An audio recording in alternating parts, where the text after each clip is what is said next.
Hey guys, welcome back to another video. I'm actually outside today because I have my bread maker going and I've been cooking like all morning for the construction guys, so my kitchen is quite a mess and I wanted it to be quiet, but if you can hear the construction in the background, that's also going on, so not really you know, I just don't really have a super quiet space to talk to you guys. But today we are going to be doing another meal plan for maximum weight loss. So in these videos, I like to focus on calorie density to show you guys that you truly can eat more and weigh less. And that is all about not calorie restriction, but all about eating large volumes of food that can fill you up, where you feel full and satisfied and you don't feel like you're starving on a diet. So we want to focus on low calorie density, lots of vegetables, rice, beans, potatoes, fruits, vegetables, all the good stuff, beans, lentils, all that good stuff to keep us full and satisfied. And it makes it a lot easier to lose weight. I have lost 70 pounds eating this way, and it's all just about consistency and doing the best that you can from where you're at, and doing this from a place of love as well. So today in the video we are going to be making some really simple but also delicious oatmeal that I'm going to kind of show you a few ways to jazz it up. And then we have some red lentil chili for lunch, so I'll show you guys how I typically eat that and how I make like my 50-50 plate and all that. And then for dinner we're going to be making a lentil loaf. And this is one of my most requested like recipes whenever I go to a family gathering, or like when it's the holidays. Derek always asks me to make it because it's really good. If any of you are from the Midwest, meatloaf was like a thing when I grew up and we ate a lot of it. It's kind of gross to think about now. But this is basically like the same version of that, but with lentils, and it's very filling, it's low fat, it's delicious, and people love it. So if you need something for Thanksgiving or Christmas or anything like that, whip out this recipe and let your family try it. So that is what we have for today, and without further ado, let's just jump into the recipes.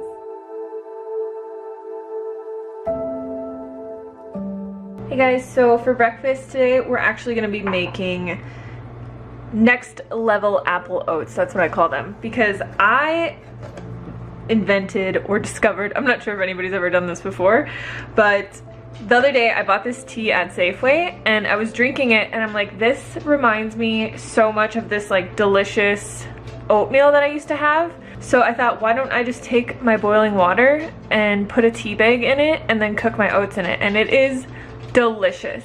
So here I have my tea bag and I'm just gonna pour this cup of boiling water over top, and I'm just gonna let this sit.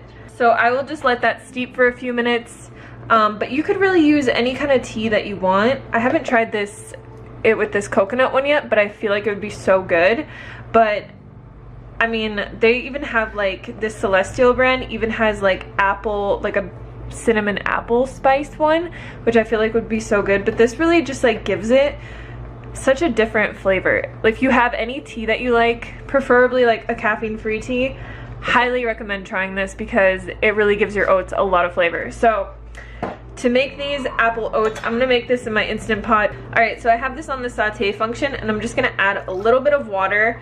And then this is one giant apple that I cut up, and I feel like it just cooks a lot better and it's easier to eat if you cut it into these little small tiny cubes. So we're gonna add this into here, and then I'm just gonna add a little bit of cinnamon. So when you do this like tea bag kind of thing, you don't really want to add tons of flavor because the tea will actually give the oats a lot of flavor. So I'm gonna let this cook for about a minute or two.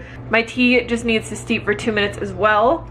All right, so this has been cooking for 2 or 3 minutes, and now we're gonna add in the rest of our ingredients. So I have half of a cup of rolled oats here, and then I just have my cup of tea water. It's actually about 3/4 of a cup. So I'm gonna add that in. And then I'm just gonna cook this until the oats get nice and thick and the apples are all cooked. So usually this takes about 5 to 7 minutes. Alright, so our oats are done. You can see how thick they are. I like to cook them until they're really thick because I just don't really like runny oats. Alright, so now we can put this into a bowl. And you guys, this is really low in calorie density. So like for the apple, it's 100 calories, I'm guessing. And then the oats are like 150. And this makes a pretty big portion, if you can tell. So we're gonna add some stuff to this. I really like to add soy milk just because it gives it like this nice creamy flavor. Some of that in there. You could also add like coconut yogurt or any kind of plant yogurt to this. And then I'm also going to add maple syrup, but if you want, you could also just add like stevia, or you could even add some chopped dates into here when you're cooking it. I really love drizzling maple syrup on top. Then I'm going to add some raw buckwheat. So I really like raw buckwheat because it's nice and crunchy, and it just kind of gives it more of like a muesli crunch. And then just a little bit of coconut. So you can really jazz this up any way that you want. You could add like peanut butter on here if you really wanted to, or like PB2 powder would be better for weight loss. But I honestly wish you guys could smell how good this smells, because the oats, I just love cooking it with the tea because it has like so many different flavors in there. There's like cardamom and ginger and cinnamon and all these different flavors, and it just smells so good. So yeah, definitely try it, you guys. I am obsessed with this, and I am not really an oats person, but ever since I discovered this, I've been eating them every single day. So let me know in the comments box below if you guys have ever tried that kind of little hack, or if you try it, let me know and tag me on Instagram. But yeah, that's pretty much it for this recipe. It's super simple. It takes 5 whole minutes to make, and you will love it. So today we're going to be making red lentil chili, and I'm going to show you kind of the lazy way how to do it in the Instant Pot, but I will give you instructions for the stovetop as well. So basically we're going to take our ingredients and throw them in the Instant Pot. Now you can saute your onions and garlic if you want. This is the lazy way, so we're not actually going to be using garlic cloves. I wanted these recipe videos to kind of show you guys how to switch things around and kind of incorporate different spices and things if you don't have all the ingredients, just so that like you don't feel like you have to go to the store all the time to make a recipe. So we got our onion here. Like I said, if you want, you could chop up garlic and saute onions and garlic. We have our bell pepper. We have 1 cup of red lentils. Now I buy organic. I never really rinse them, but you can rinse them if you want. We also have a can of fire roasted tomatoes. This is a 14.5 ounce can. So I like this recipe a little bit extra tomatoey. So I like to add either some tomato paste or like some strained tomatoes like this. So I'm gonna add some strained tomatoes. You could add the tomato paste, but I don't have tomato paste, so I'm just gonna add this. And then we're going to add in a teaspoon of paprika. This is like basically gone. Got a teaspoon of chili powder. And then we're gonna add a teaspoon of garlic powder. So you don't have to add this if you sauteed onions and garlic, but garlic powder is actually roasted, so it has like a different flavor than if you just sauteed like onions and garlic. And then we have 2 cups of water we're gonna add into here. We're also going to add in 2 tablespoons of maple syrup. This just gives it kind of like a nice sweet flavor. And then we're going to add in a tablespoon of vinegar. So use whatever vinegar you have. It just gives it a nice flavor like the maple syrup does. So I've used ume plum vinegar, I've used balsamic vinegar, I've used this apple cider vinegar. I think it all kind of tastes the same. You could also use red wine vinegar. And then I always like to add better than bouillon just because it gives it more of a like in-depth flavor, but you could skip this and you could just add salt at the end, or you could just have this totally salt-free as well. Then you just want to stir everything up really well. If you are doing this on the stovetop, you're going to want to bring this to a boil, reduce it to a simmer, cover it, and cook it until the lentils are cooked. So it should take about 20 to 25 minutes. I'm going to put this on high pressure in my Instant Pot for 20 minutes, and let it naturally release. And then while this is cooking, I'm going to cook some rice in my rice cooker because we're gonna eat this with rice. All right, so our chili is all done. So I like to eat this with rice, and I just steamed some kale up for my 50-50 plate here. So I'm just going to add some chili on top. And then I usually like to put hummus on top of here. I don't have any of my homemade hummus right now, so I'm gonna use this Trader Joe's eggplant hummus. If you guys ever see this at your Trader Joe's, it's actually an oil-free hummus, and it's pretty low fat. It's only 2 grams of fat for 2 tablespoons. So I'm gonna add some of this on here. If you wanted to keep this overt fat-free, obviously don't add the hummus, or you could add hummus that doesn't have tahini in it. And then I always like to add a little bit of green onion to the top. This is just how I like to eat it. And then I always add hot sauce on here as well. So it's pretty simple. You guys can jazz up your meals really easily by just adding little additions to it. This is just how I really like to eat this meal. So we're just gonna go over our base ingredients here. We have a cup of green lentils. These are an actual mix of lentils, and they're sprouted. So use whatever kind of, you know, black or green lentils that you can get. Brown lentils work too. Then we have a half a cup of red lentils here. The recipe calls for a bell pepper, but I actually don't have one because my husband forgot to get it at the store. So I just had this mix of red bell pepper, green bell pepper, and mushrooms that I had in my freezer. So I'm gonna use this. Use what you have, you guys. A lot of these recipes are very flexible. You can kind of swap out lots of things. But mushrooms are actually really good in this recipe because it makes it very meaty. Then we have our chopped carrots, and I also didn't have celery, so I'm just using some celeriac from my garden. Here we have our onion and garlic that we're gonna be sauteing.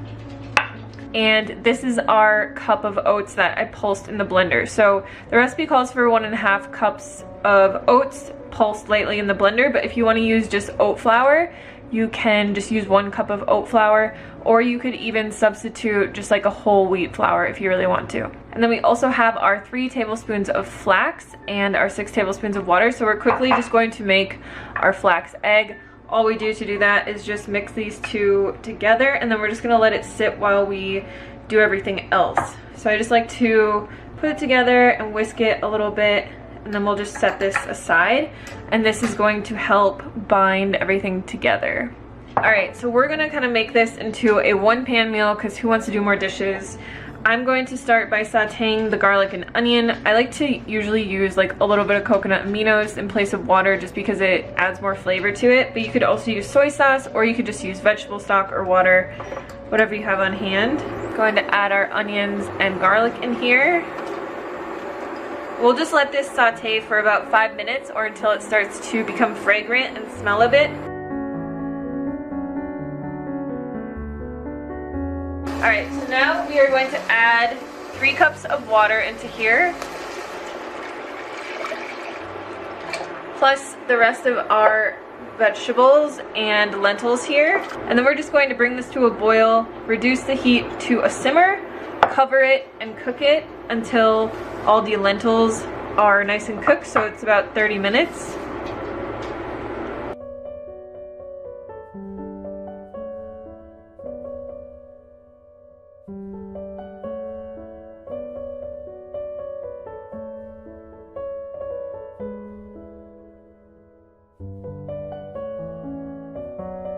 Alright, so now that this is done, what we're going to do is first add our flax egg into here.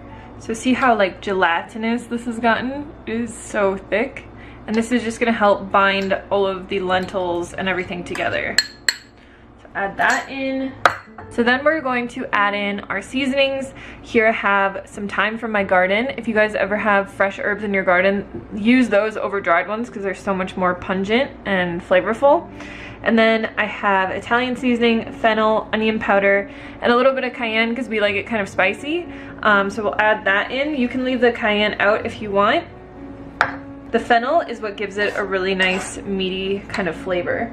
So if you guys want this smoky, This isn't actually in the recipe notes, but if you want, you can add a little bit of smoked paprika or some vegan Worcestershire sauce.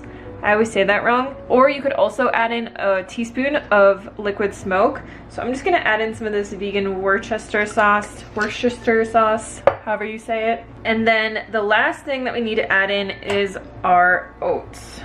So just add them slowly, especially if you're using like a whole wheat flour, but this should be pretty thick at the end. And all of this is just gonna help it bind together really well. And just mix it together until you don't have any more dry spots. So this recipe, we actually didn't add any salt to it, but if you enjoy salt in your diet, you can definitely add a little bit of salt. I like to add salt at the very end of my cooking because if you add it while it's cooking, it really dissipates a lot and you get a lot of the sodium, but you don't get a lot of the flavor. So just add in a little bit of salt if you want. I would add about a teaspoon and mix it in really well. And then all we're going to do is transfer this to a loaf pan. So you just want to use a non-stick loaf pan and transfer this in here, and then we're going to bake this for 30 minutes on 350 degrees. I like to always use the convection option on my oven. So if you guys have that, use it because it helps everything cook a lot more evenly. If you don't have it, don't worry about it. It's not a big deal.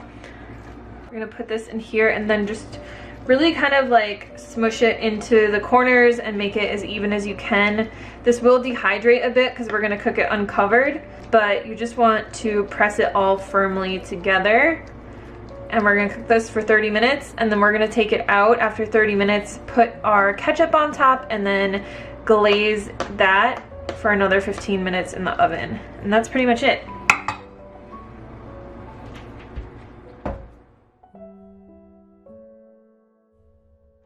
Alright, so now that this has been cooking for a while, you can see that the top has hardened quite a bit and it's getting really dense. So we're just going to add some ketchup to the top. I don't really ever measure this.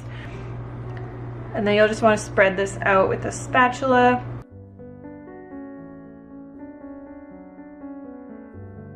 And then all we're going to do is just put this back in the oven for another 15 minutes and let the top caramelize.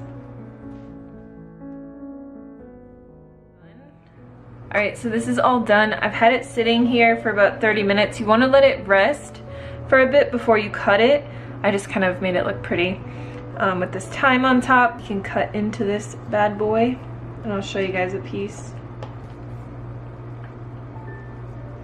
And there you go. So I will usually put a side of mashed potatoes here or like potato fries. You could also eat this with a salad, but it's really simple to make. It's really thick, if you guys can see like the piece on the side, and you guys are gonna love it. Alright, that is it for today's video. I hope you guys try these out. I hope you love them. I will leave all the links and everything down below as always for you guys. And just remember to take your time with this. Don't strive for perfection. For me, like personally, I've learned a lot even from just losing the last 20 pounds again when I gained weight back. And what I've really learned is just to, like, I've found out who I am and what my tendencies are and what my personality is like. And I'm a Libra, so I really have to strive for like balance. And I've always tried, ever since I've basically started this channel, to be like really perfect with my diet and always eat clean and never eat like anything outside of those parameters. And personally, I've found over the years that like I just cannot do that. So for me, what works best is to do my absolute best as much as I possibly can. And for me, that's like 5 to 6 days per week. And this is how I lost the last 20 pounds as well. Focusing on calorie density, so having that 50-50 plate, joining, you know, the Eat Your Veg Challenge. It's the first week of every month. You guys can always join that as well. It's a really great jumpstart that me and Kiki share with you guys, and just to inspire you and to motivate you to eat more vegetables. But you're also lowering the calorie density of your food so much. So for me, like losing the last 20 pounds, this time I really took like a very balanced approach to it, and I didn't try to be like super perfect all the time. And I think that it really helped me because I can be really strict with myself for most of the time, but I need to also be lenient with myself and have realistic expectations for my life. and like going out to eat and things like that. So I found just like a few little tips that really helped me, and one of those is to never take anything off the table. Like obviously I'm vegan, I will always be vegan, I'm an ethical vegan for the animals, but for like oils and processed foods and stuff like that, if I say like I'm never gonna eat those foods again, it's like the first thing that I want to do. So I don't take anything off the table anymore. I tell myself I can eat whatever I want to eat, but I keep calorie density always in mind. So like if my husband is eating a bag of chips and I'm like, I really want some of those chips, I will grab like a tiny little bowl and I'll fill the bowl up, and you know, there might be like 1 serving of chips in there. I'll have those chips, I'll eat them really slowly, and then I find that like totally satisfies my craving and like it's gone. And what I found is like if I don't allow myself to do that, like once a week or twice a week or whatever, then when the time comes where I'm at like my breaking point, I eventually just end up buying my own bag of chips and eating the entire thing, and it just kind of turns into like not a good thing. So always kind of check in with yourself, see where you're at, like see if there are things that you're craving. Maybe you can replace those cravings. Like a lot of times I don't really eat like tortilla chips because I can make them in a healthy way. Like I will always make my oil-free cut up tortillas with lime juice and salt on them, and usually that is just like my go-to. But like potato chips, I sometimes kind of cave with those, and I feel like there isn't a good replacement for those. But there's so many things that I find that are just like very easily replaceable, and it's not like a huge sacrifice to make the healthier choice. So I always keep that in mind, and always just keeping calorie density in mind.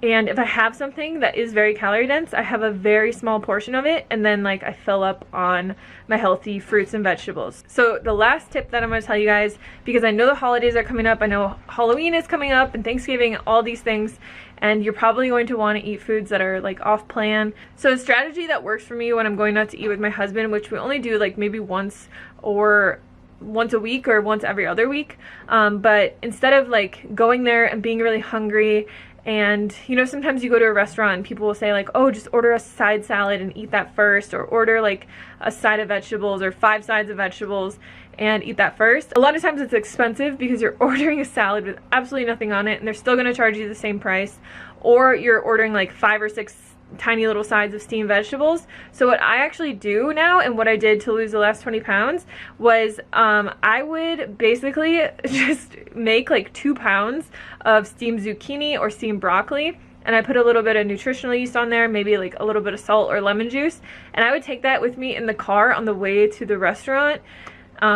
Well, we live an hour away from most restaurants, so I would just like munch on that the whole time, and by the time that I got there, I was like, my belly was full, but I still wanted to have that like vegan burger or those vegan cauliflower wings or whatever it was. But I found myself, when I put this tactic into place, I found myself having like half of a burger, or like maybe 2 cauliflower wings, or like 3 or 4 fries, instead of ordering a burger, cauliflower wings, and a whole basket of fries to myself. Just being able to kind of think ahead and plan ahead and still enjoy all the things that you want to enjoy, but just knowing that like obviously a vegan burger and deep fried cauliflower wings and deep fried french fries are very calorie dense.